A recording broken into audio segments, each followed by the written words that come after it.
రాజ్యాంగాన్ని గౌరవించలేని ప్రభుత్వం ప్రజాస్వామ్యానికి హానికరం. జాతిపిత బాపూజీని, రాజ్యాంగ నిర్మాత డాక్టర్ బాబాసాహెబ్ అంబేద్కర్ ని, రాజ్యాంగాన్ని గౌరవించలేని ప్రభుత్వం ప్రజాస్వామ్యానికి హానికరమని చిత్తూరు జిల్లా కాంగ్రెస్ పార్టీ అధ్యక్షులు పోటుగారి భాస్కర్ అన్నారు.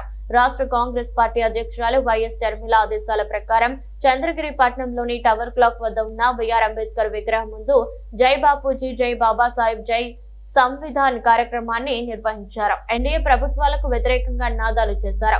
అంబేద్కర్ విగ్రహానికి పూలమాలలు వేసి నివాళులర్పించారు. సందర్భంగా మాట్లాడుతూ ప్రపంచ దేశాలలో మహాత్మా గాంధీకి, బాబాసాహెబ్ అంబేద్కర్ కి, భారత రాజ్యాంగానికి ఎంతో గౌరవం ఉందని, వీరికి మన దేశంలో గౌరవం లేకపోవడం ఎంతో బాధాకరమన్నారు.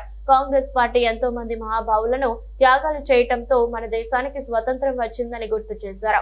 బ్రిటిష్ ఎన్నో అణచివేత కార్యక్రమాలు చేసిన వాటిని ఎదిరించి ప్రాణాలు సైతం లెక్క చేయకుండా స్వాతంత్ర పోరాటం సాగించడంలో మహాత్మా గాంధీ, అంబేద్కర్ చూపిన చొరవ అందరికీ ఆదర్శమని తెలిపారు.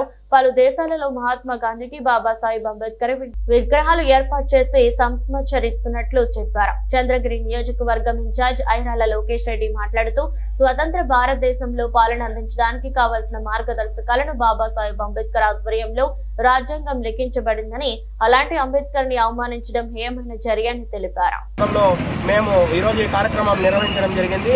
ఈ రోజు దేశంలో మోడీ ప్రభుత్వం ఒక దుర్భరమైన ప్రభుత్వం నడుపుతూ సాక్షాత్తు భారతదేశానికి రాజ్యాంగం రచించిన అంబేద్కర్ గారికి విలువ లేకుండా ఆయన అవమానించే పరిస్థితి వచ్చిందంటే దేశ ప్రజలు ఏ విధమైన భద్రతలో ఉన్నారు, ఎటువంటి అవమానం గురి అవుతున్నారు.